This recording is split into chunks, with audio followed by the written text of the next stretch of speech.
Экинчи глава. Даярдоо этабы. Даярдоо этабы 2 кадамдан турат. Биринчи кадам — глобалдуу проблеманы түзүү. Биз адам менен жолукканда баарлашып, башка эле темада бир аз сүйлөшөбүз аз эле убакытка. Биз иш боюнча келдик да. Андан кийин глобалдуу проблеманы түзүүгө киришебиз. Мунун максаты адам жашоосун өзгөрткүсү келип атканын өзү айтыш керек. Ал үчүн биз жумуш жөнүндө сөз кылабыз. Анан сөздү баштайбыз. Сиз айтасыз. Сиз эмне менен алектенесиз? Ал. Мисалы, 3 жылдан бери басмаканада иштеп атам. Сиз. Кандай төлөт? Жакшы элеби? Ал. Кайдан? Сиз. Издеп атасызбы башка жумуш? Ал. Азыр эмнени тапмак элек? Бардык жерде эле бирдей да. Сиз. А сен көп акча тапкың келеби? Ал. Албетте. Биздин биринчи максатыбыз ишке ашты. Ал өзү айтты, кирешесин көбөйткүсү келерин. Анан экинчи кадамга өтөбүз. Экинчи кадам — прививка. Медицинада прививканы ооруну жеңил түрдө ооруп айыксын деп саят. Биздин максатыбыз адам возраженияны жеңил бериши керек. Башкача айтканда, жеңил түрдө возражение болуш керек. Дароо эле возражать этиши керек ал. Биз биздин мүмкүнчүлүктөрдү толугу менен айтпай турабыз. Биздин таанышыбыздын оюну бар азыр күнүмдүк проблемаларды чечүү. Адамда каалоосу уктап атканда мүмкүнчүлүктөрдү айтуунун кажети деле жок. Биз башында айткандай эле, биз мүмкүнчүлүктөрдү айтып баштаганда 15-секундада эле возражение айтат же жөн эле күтүп турат айтып бүтсүн деп. Анан биздин баалуу маалыматтарыбыздан эч кандай майнап жок болуп калат. Прививканын максаты биздин эң башкы маалыматтарыбызды айтпай туруп, адамды энтузиазм точкасына чыгаруу үчүн даярдоо болуп эсептелет. Эми сүйлөшүүбүзгө кайтып келели. Таанышыбыз көп акча тапкысы келгенин айтты. Сиз айтасыз. Мен билем, сен кантип проблемаларыңды чече аларыңды. Сен көбүрөөк киреше аларыңды билем. Ал айтат. Кантип? Сиз айтасыз. MLM бизнестин жардамы менен. Мен өзүм азыр серьезно заниматься этип атам. Мында адам эмне дейт? Сиз 40 мүнөттө коротуп, презентация өтүп бүткөндөн кийин эмнени айта турган болсо, ошону азыр айтат. Ал. Менин убактым жок. Биринчилерден болуп башташ керек болчу. Азыр кеч болуп калды же мен сатканды билбейм, жана башка ушундай сыяктуу. Биздин тааныш возраженияны кылып баштады. Демек биздин биринчи кадамыбыздын максаты ишке ашты. Эми эмне кылабыз? Возражение менен иштейбизби? Жок. Азыр анын пайдасы жок. Азыркы моментте адамда каалоо жок. Эгер биз азыр возражение менен иштеп баштасак, ал бизди жеңиш үчүн миллион возражение айтат. Биз эмне кылабыз? Мүмкүнчүлүктөрдү укканга анда желание жок. Анын каалоолорунун баары азыр уктап жатат. Аны точка энтузиазмга көтөрөбүз. Эң башкы этапка. 3 глава. Каалоо будильниги же бир нерсени өзгөрткүңүз келеби? Каалоолорду ойготуу кыйынга деле турбайт. Алар бар, бирок катылып басырылып калган. Биз аны эстегенге жардам беришибиз керек. Каалоосу жок адамда шанс жок. Каалоосу жок адам мүмкүнчүлүктөрдү издебейт, көрбөйт мүмкүнчүлүктөрдү. Максаты жок адам жашоо агымы менен агып кете берет. Каяка агызып барат жашоо агымы? Баарыбыз жакшы билебиз. Пенсияга агызып барат. Биз аларга каалоолорун эстетип, алардын өз жашоосун өзү тандаганына мүмкүнчүлүк беребиз. Биринчи этап 3 кадамдан турат. Биринчи кадам — метод ачкыч. Ачкыч методу. Адамдын замкнутый кругунун сыртын көргөнгө жардам беребиз. Аларды өзүн ойлонгондой кылабыз. Мен замкнутый кругда эле жашап калыптырмын деген ой пайда болуш керек аларда. Сүйлөшүүлөрүбүзгө кайтып келебиз. Таанышыбыз возражать этип баштады. Биз аны менен талашпайбыз, возражение менен иштебейбиз, суроо беребиз. Эгерде сенде $1000 киреше ай сайын, ана бош убакыт болсо эмне кылат элең? Бул суроону туура бергенди билсек, бул өтө күчтүү. Кандай жооп берет? Көбүнчөсү кыска эле мен буга ишенбейм деп жооп беришет. Бул эң маанилүү момент. Адам өзү эстеш керек. Спорт эткенге эч качан болбойт. Ал үчүн талаш тартыш жаралып кетпеш үчүн фундамент алып саш керек. Фундамент бул бизнес MLM. Ал айтат: мен буга ишенбейм. Сиз эмнеге ишенбейсиң? Ал: силердин MLM-иңерге. Ошондо биз талаш болбош үчүн фундамент алып таштайбыз. Жөн гана ишенимдүү. MLM-ди эстебей эле койчу, унутчу ал жөнүндө. Жакшыраак ишенимдүү кылыш үчүн колубуз менен түртүп койгондой көрсөтөбүз. Анан кайра маанилүү сурообузду кайталайбыз. Эгерде сенде $1000 ай сайын жана бош убакыт болсо эмне кылмак элең? Экинчи же үчүнчү жолу кайталаганда адам жооп берип баштайт. Ал: эмне өзгөрөт? Баары өзгөрөт. Эми биздин максатыбыз конкреттештирүү. Эмне именно? Ушул жерде таанышыбызда кызыктай өзгөрүүлөр болуп баштайт. Башында MLM жөнүндө укканда ишенбегендей сарказм менен карап аткан болсо, эми серьезный ойлонуу менен карап калат. Биз туура жолдо баратканыбыздын белгиси. Демек адам өзүнүн каалоолорун эстеп баштады. Ар бир адамга өзүнчө подход кылыш керек. Эгер $1000 мотивация болбосо, $2000 же $3000 да айтыш керек. Өзүбүздөн дагы 3-4 жолу сурап көрүшүбүз керек. Элестет. Ошондо өзүңүздү күзгүдөн карап көрсөңүз болот, өңүңүз кандай өзгөргөнүн. Эми сөзүбүзгө кайтып келели. Таанышыбыз жооп берип баштады. Биз конкреттештирип турабыз. Ал: ремонт кылмакмын үйүмдү. Сиз: кандай ремонт? Ал: обоюн алмаштырам. Сиз: кандай обоиге? Ал: мягкий уголок алмакмын. Сиз: кандай мягкий уголок? Кандай цветте? Кандай материалдан жасалган?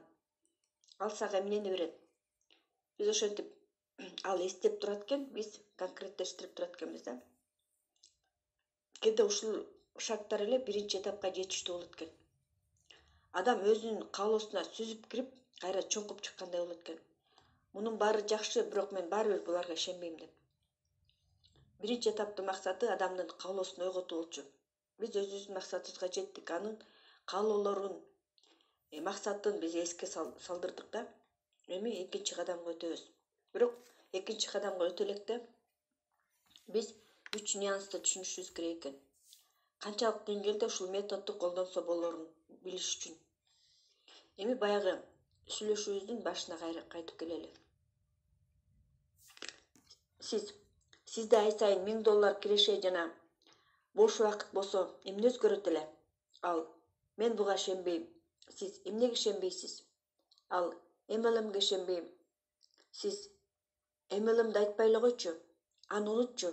Эмне өзгөрөт? Бизге анын мен ишенбейм дегени керек экен. Балким таанышыбыз, менин таанышым аз, бул пирамида деп айтышы мүмкүн, же башка возражениени айтышы мүмкүн да. Кантип бесполезный спорго түшүп калбаш үчүн эмне кылышыбыз керек? Мисалы, сиз айтасыз да, сизге ай сайын $1000 же бош убактыңыз болсо, жашооңузда эмне өзгөрөт деп сурай бергенде ал: менин тааныштарым аз, менин кошунам иштеп көргөн, ал иштей алган эмес деген сыяктуу башка эле возражениени айтса, мисалы, мен ишенбейм дегенден башка возражение айтса, биз айтат экенбиз да.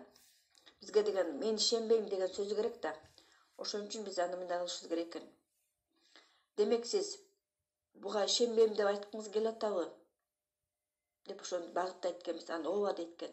Анан биз: эмнеге ишенбейсиз? Ал: MLMге. Анан MLMди эстебей эле коюңузчу, аны унутчу деп анан эмне өзгөрөт деп анан баягы айтканыбызды кайра баштап кетет экенбиз, улантып кетет экенбиз да. Ошентип шахмат ойноп аткандай болот экенбиз.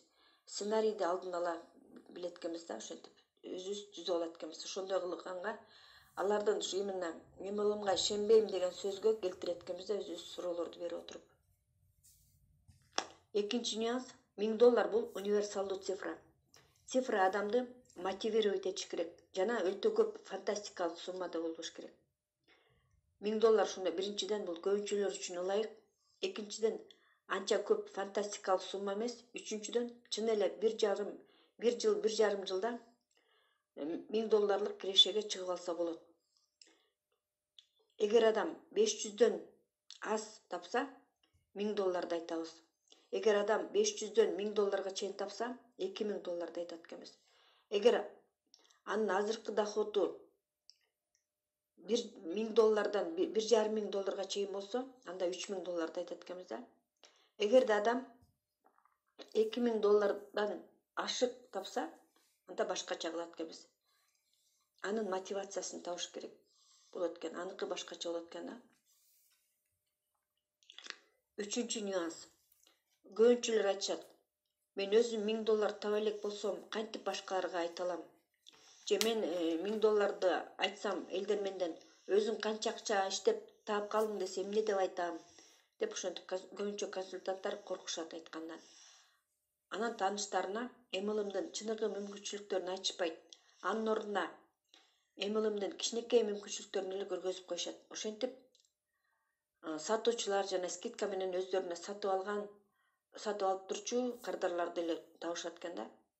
Жыйынтыгында алардын бизнеси кичинекей эле болуп калат. Жашоосу мурдагыдай эле болуп калат. Ошондуктан психологиялык мындай тоскоолдукту алып салыш керек төбөлүккө. Бир нерсени билиш керек. Бийиктикке адамды бийикте турган адам жеткирбейт, а ошого бараткан адам жеткирет. Элестетиңиз, бир адам тоонун башында турат, бирөөсү тоонун этегинде турат. Экөөнүн кимиси адамды өйдө чыкканга жардам бере алат. Тоонун үстүнө көтөрүлүп бараткан ылдыйдагы адам өзү менен кошо алып чыга алат. Өйдө көздөй бараткан киши гана өзү менен кошо ээрчитип кете алат. Биз адамга аны кандай сонун мүмкүнчүлүктөр күтүп турганын айта билишибиз керек. Ошондо гана ал биздин артыбыздан ээрчийт.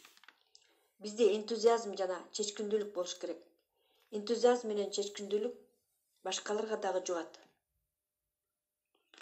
Көптөгөн адамдар бар. MLM'дан кичине сумма менен баштап, чоң кирешелерге чыгышкан. 2-3 айдын ичинде аларга жүздөгөн адамдар кошулган. Аларда мактана турган результаты боло электеле. Мен адамча жашагым келет. Мен майда иштер менен эле алектенип жүрө бергим келбейт. Өзүм үчүн жакшы нерселерден отказ кылып жашагандан тажадым. Башкалардын жетиштүү, өзүн чектебей жашап атканын көрүп. Алдыда эч кандай перспектива көрбөй эле, капастагы тыйынч кандай болуп туркай бергенден тажадым. Мен ушундай кырдаалдан чыгуунун жолун издегем. Мен аны таптым. Ооба, мен жаңы эле баштадым. Баары, даже аябай ийгиликтүү адамдар дагы качандыр бир кезде башташкан. Эң негизгиси, мен жолумду таптым. Келгиле чогуу кыялыбызга жетүү үчүн аракеттенели. Баары өзүнөн өзү эле болуп калбайт. Келгиле чогуу балдарыбыздын келечеги үчүн баштайлы. Көбүнчөсү ийгиликке жетишкен, демек биздин дагы колубуздан келет. Келгиле ушуну чогуу кылабыз. Биздин жакындарыбыз, үй бүлөбүз, балдарыбыз деле адамча жашаганга татыктуу деп айтышкан алар. Чындыгында адамдар уже ийгиликке жеткен адамдар менен барышпайт. Ошол ийгиликке бара жаткан адам менен чогуу барышат. Экинчи кадам. Мотивационный метод картинки счастья. Бул 30-40 секундтун ичинде айтыла турган монолог. Бул эмоционалдык контрастный душ десек болот. Анын жардамы менен биздин таанышыбыз жашоосун башкача көз караш менен карап калат. Бул монолог 1 минутка жетпеген кыска болсо да 3 фрагментке бөлүп койдум. Биринчи фрагмент.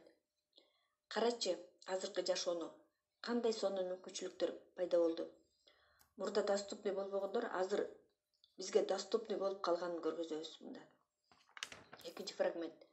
Кантип эле сенде эч убакта мында кырдаалды күчөтөбүз. Адам жетпей жүргөндөрүн көрсөтөбүз. Кантип эле сенде жана сенин жакындарыңда ушулар эч качан болбосун каалайт элең. Кантип эле азыр кандай жашасаң, ошондой эле жашап жүрө бергенди каалайт элең. Үчүнчү фрагмент. Элестетсең, бул фрагментте биз адамга биз айткан бакыбат, берекелүүлүктү кийгизебиз. Подробно картинанын сүрөтүн тартабыз. адам ошолорго чындап жеткендей кылып. Анан завершение. Жакшы эффектни аякташ үчүн ошондо сен өзүңдү кандай сезет элең деген суроо беребиз. Бул метод кандай болорун мисалда көрөлү. Саякат картинасы. Биринчи фрагмент. Айланаңды карачы, канча деген туристтик фирмалар ачылып жатат. Почти жума сайын улам жаңы турагентстволор ачылып жатат. Бурда чандаган адамдар чет өлкөгө бара алышчу, тандалма эле адамдар. Азыр болсо баарына доступный болуп калды. Карачы, бардык жерде стендтер, шиттер илинип турат. Кипр, Египет, Франция, Австрия, Канарский острова, бардык дүйнө жүзү. Бул кандай сонун? Мунун баары ким үчүн? Экинчи фрагмент. Кантип эле сен ушулардан отказ кыласың? Кантип эле сен балдарыңдын ушуларды көрбөй чоңойгонун каалайсың? Сен эмне дайым эле бир калыпта жүрө бергиң келеби? Бир жумада бир паркка барып, бир сезондо 2-3 жолу пикникке, шашлыкка чыгып коюп эле. Сен үчүн ошол эле дүйнө ачыкпы? Үчүнчү фрагмент. Элестетсең, сен сүйүктүң күйөөң менен, жакшынакай кызың менен ак теплоходдо отуруп, мейли Карибти, жер ортолук деңизди же башка чет өлкөнү болбосо дагы жок дегенде ысык көлдө жүрөсүңөр. Силер палубада, бассейн жанында, шезлонгдо отурасыңар. Көгүлтүр оттор күйүп турат. Сок, коктейль ичип отурасыңар. Эртең менен болду. Таңдагы күндүн жаркыраган нурлары толкундарга чагылышып атат. Жаратылышка суктанып атасыңар. Силерди яхта менен күтүп алышты. Балаңдын көздөрүн элестетчи, күйөөңдүн сүйүнүп атканын элестетсең, жыл сайын 2-3 жолдан ушинтип эс алганыңды элестетсең, өзүңдү кандай элестетесиң, кандай сезет элең өзүңдү? Үйдүн жасалгалоосунун картинасы. Карачы азыр үйдү жасалгалоо үчүн товарлар сатылган канчалаган магазиндер жайнап кетти. Эсиңдеби, мурда үйгө мебель алыш үчүн канчалаган жыл бою кезекке турчу элек. Азыр кандай? Келип эле сатып алсаң болот. Каалаганыңдын баары бар. Ар кандай мебелдер, ар кандай обойлор, плитка, ковровый покрытия, жүздөгөн түрлөрү, ванналар, полкалар, жылтырактары, матовыйлары, ар түрдүүлүгүнөн көздөрүң жайнайт. Кантип эле ушундай түрдүү жаркыраган мүмкүнчүлүктөр колдо турса, сен мурдагыдай эле ошол эле ремонт, ошол эле мебель менен, сыйрылып бараткан обойлоруң, чыйкылдаган эшиктериң менен, ар 3 күндө разморозка кылыш керек болгон эски холодильнигиң менен эле жашай берген кантип эле сага жаксын.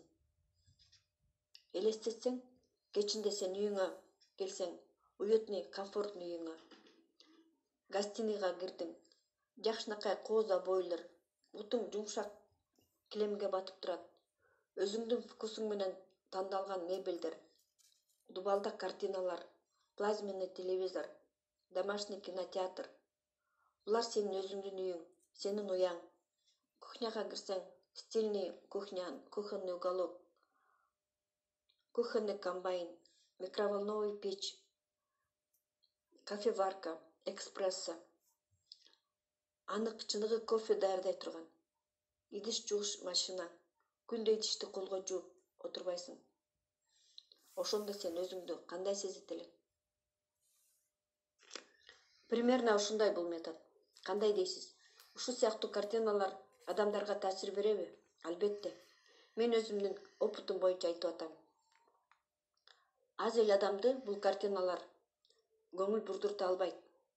Картинанын сүрөтүн тартуу методу бул эң күчтүү методдордун бири. Адамзатта дайыма картина тартып келишкен. Бүт белгилүү атактуу адамдар картинаны тарта билишкен. Дүйнө жүзү боюнча бардык духовный, саясий лидерлердин баары картинаны тартышкан. Элдер бүт байлыгын, оокат тиричиликтерин таштап коюп, Иисус Христосту ээрчишкен.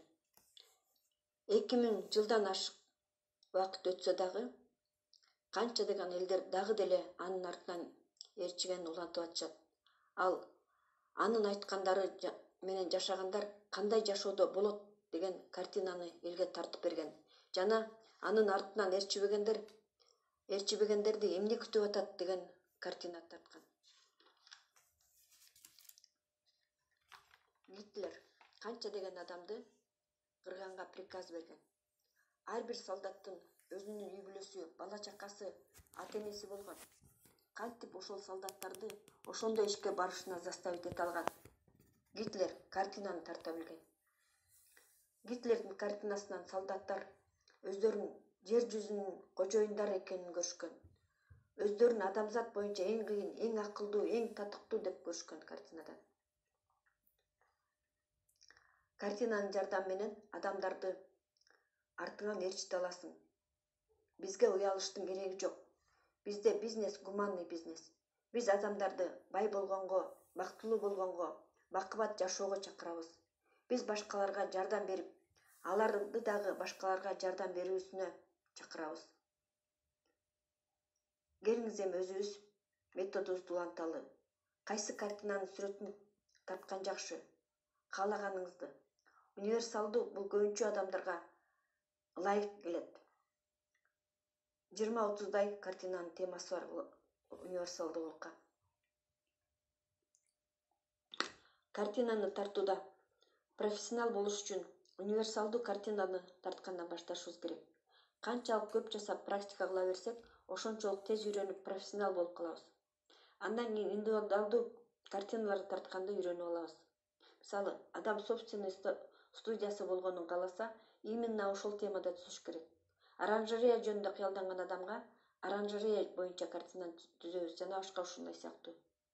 Ар бир адамды кызыктыра ала турган, мотивация бере турган ачкычты таба билишибиз керек.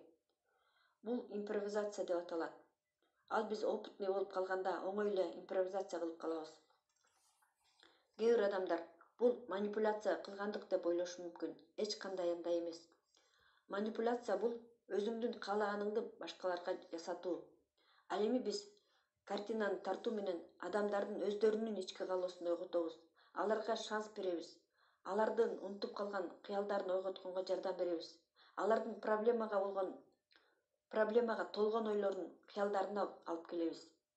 Унутулуп калган кыялдар ишке ашпайт. 99%. Биз адамдарга картина мира түзүп, алардын кыялдарын ойготуп, эстеткенден сырткары аны тартып берип атып, өзүбүз дагы мотивация алабыз. Универсалдык картиналарга кайрылалы. Кандайлар универсалдуу картиналарга кирет? 20-30 универсалдуу тема бар. Анын 10-ун айтып берейин. Биринчиси жашоо сапаты, билим, балдарыбыздын келечеги. Экинчи тамак аш, супермаркет. Үчүнчү эс алуу, сапаттуу убакыт өткөзүү. Төртүнчү үйдүн жасалгоосу. Бешинчи автомобилдер. Алтынчы жаңы үйдөн квартира сатып алуу. Жетинчи өзүңдүн үйүң болуу. 8-нчи саякат. 9-нчу өзүңдүн сүйгөн ишиң менен алектенгенге мүмкүнчүлүк. 10-нчу финансылык жана өздүк көз карансыздык. Эс алуу картинасы. Айлананы карачы. Сонун эс алыш үчүн канчалаган мүмкүнчүлүктөр бар. Турецкий, китайский, японский, греческий ресторандар, ар кандай түнкү клубтар, кимди кааласаң, каалаган эстрада жылдыздарынын концерттери, юмористтер, классикалык музыканттар, театрлар, Москванын, Санкт-Петербургдун театрлары, СНГнын көптөгөн шаарларында гастролдоп жүрүшөт. Толтура залдын ичи. Бирок ал залдарда сен жоксуң. Кантип эле сен башкалардан кемсиңби? Сен эмне андайларды көргөнгө татыктуу эмессиңби? Дем алыш күндөрү. Кантип эле сенин дем алыш күндөрүң кир жууп, уборка кылып эле өтө береби? Сенин шаарда сейилдеп жүргөнүң жаркыраган магазиндердин сыртынан эле кеткен менен чектелиш керекпи? Сонун шикарный ресторандардын сыртынан эле өтүп кетесиңби? Мен өзүмдүн пиццерияга киргим келип, күйөөмдү говорить өтүп атканым эсимен кетпейт. Акчабыз аз болгондуктан. Паркта басып жүрсөм дагы проблемаларымды ойлонуп жүргөнүмдү. 2 айда бир Макдональдстан балдарыбыз менен тамактанганды кирчүбүз. Бирок кирип баратканда балдарыбызга эскертип турчубуз. Өтө эле көп тамак жесең организмге зыян деп. Элестетсең, сенин күйөөңдү ал кымбат костюм кийген, сен шикарный вечерний көйлөк кийип алып, уютный ресторанда отурасыңар. Свечалар күйүп турат. Силерге сонун жыттанган экзотикалык тамактарды алып келип атышат, коктейлдерди. Джазовый музыка жагымдуу болуп турат. Силер эмнени сүйөсүңөр, ошо жөнүндө сүйлөшүп атасыңар. Силерге эмне кымбат, ошону сүйлөшүп атасыңар. Гавайяга барганды пландаштырып атасыңар балким. Силер мындайларды биз өзүбүзгө ыра көрө алчу эмеспиз деп мурунку убактыларыңарды эскерип отурасыңар. Силер жакшы эс алганды жакшы көрөсүңөр. Жакшы эмгек кыласыңар жана жакшы эс аласыңар. Элестетсең, сен ошондо эмнени сезет элең? Ушул картинаны элестеткенде кандай сезимдер пайда болот? Балким өзүңөргө ушуларга жеткенге уруксат бересиңер. Элестеткиле, таанышыңарда кандай сезимдер пайда болот эле? 10-20 жылдан бери дөңгөлөктүн ичиндеги тынч кандай болуп тегеренип аткандарда кандай сезимдер пайда болот? Финансылык жана өздүк көз карандысыздык картинасы.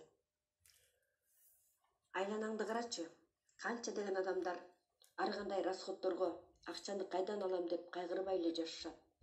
Убактым жок, акчам жок деп кыйналышпай эле үй бүлөсү, балдары менен көңүлдүү, жагымдуу убакыт өткөрүшөт. Айланада канча деген сонун кымбат машиналар пайда болду. Жолдор жетпей атат машиналарга. Кандай сонун ар кандай дизайндагы шумдуктай жаркыраган үйлөр жайнап кетти. Булардын баары ошол адамдарга таандык. Азыр 90-жылдар эмес. Анда мындай байлыктары бар адамдарды жек көрүп карачу элек. Өлкөнү тоноп, элдин байлыгын ээлеп алды деп жаман көрчү элек. Азыркы күнү өзүнүн аракети менен эле эч кимди тонобой эле сонун машиналарды сатып алып, өздөрү кыялданган үйлөрдө салып алып жатышат. Кантип эле жылдан жылга эле өзүңдү, балдарыңды чектеп жашай бергиң келет. Азыркы убакта мурда эч убакта болбогон мүмкүнчүлүктөр пайда болуп атат. Кубанычка толгон кызыктуу жашоо өткөрүү үчүн. Кантип эле сен өзүңөн жана балдарыңдан дагы сонун мүмкүнчүлүктөрдөн баш тартасың. Сени баалабаган начальнигиңден тажаган жоксуңбу? Кантип эле сен жашооңду жакшы жакка өзгөрткүң келбесин? Элестетсең, сен өзүңдүн ийгиликтүү бизнесиңдин кожоюнусуң. Сен өзүңдүн убактыңдын кожоюнусуң. Сенде сага жана жакындарыңа өзүңөр каалагандай жашаш үчүн жетиштүү кирешең бар. Сен баары сыйлап турган, ардактап турган ийгиликтүү адамсың. Сенде кенен жаркыраган үйүң бар. Үйүңдө бильярд бар, музыкалык студия бар. Үй бүлөң менен чогуу ар кандай өлкөлөргө саякаттап турасыңар, каалаган өлкөгө. Балдарың престиждүү окуу жайларда окушат. Балдарың өсүп, өркүндөп атышат. Сен балдарыңа өзүңдүн тажрыйбаң менен бөлүшүп турасың. Алар сени менен сыймыктанышат. Алар досторуна силер менен эс алып жүргөн ар кайсы өлкөлөрдөн тартылган видеолорду көргөзүп атышат. Мунун баары менин атамдын же апамдын эмгеги деп силер менен сыймыктанып атышат. Ошондо сен өзүңдү кандай сезер элең? Эми ушул методду максималдуу эффект менен кантип колдонсок болот? Фрагменттин өзгөчөлүктөрү. Биринчи фрагмент. Айланаңды карачы, азыр канча деген машиналар пайда болду. Негизгиси ушул жерде өтө эле подробно айтып берилип кетпеш керек. Подробно 3-чү фрагментте айтылат. Элестетсең дегенде. Картинканы тартып атканда алар адамда уже болгондой кылып тартыш керек. Негизи 3 фрагменттин ичинен биринчи фрагмент эң кыска болуш керек. Биз анда кандай байлык бар экенин гана көргөзөбүз. Жана ал байлык адамга жана анын жакындарына кубаныч тартууларын жеткизиш керек. Сизде суроо болушу мүмкүн. Адамга аларды көргөзүүнүн кандай кажети бар? Ал эмне, өзү көрбөйбү? Ооба, көбүнчөсү көрбөйт. Өзүн расстраивать этпеш үчүн. Көбүнчө адамдар проблемасынын ичинде эле рутинада эле жашап жүрө беришет. Айлана чөйрөдө болуп аткандарды башка, аларга таандык эмес дүйнөдөй кабыл алышат. Улар меники деп ойлошпойт. Алар байлыкты кандай кылып көрүшөт? Ушулар жайнап кетти. Бизге баса турганга жер калбай калды. Деп машиналарды көргөндө. Жаркыраган магазиндерди көрүп, булар баарын тоноп алышкан дешеткен. Азыр чындыгында жайнап кеткен турагентстволорду көргөндө эч кандай мамиле кылышпайт экен. Мисал келтирип кетейин. Бир жолу мен Эмилим компаниясынын офисинин жанында тургам. Ошол убакта офистен алыс эмес жерде турагентство бар эле. Мен турсам ошол жерде мени көздөй менин организациямдын консультанты аял келди да. Ошол турагентствонун жанынан эле өтүп келди. Мен эксперимент кылып көрөйүн деп ал менин жаныма келгенде андан сурадым. Сиз азыр тетиги көк эшиктин жанынан өттүңүз. Ошол эмне болгон учреждение экен. Бирок азыр артыңызга бурулуп карабашыңыз керек, дедим. Ал ойлонуп калды да, на сомнение болуп, химчистка деп жооп берди. А чындыгында ошол учреждениянын алдында Кипр, Италия, Франция деп чоң тамгалар менен жазылган стенд турган эле.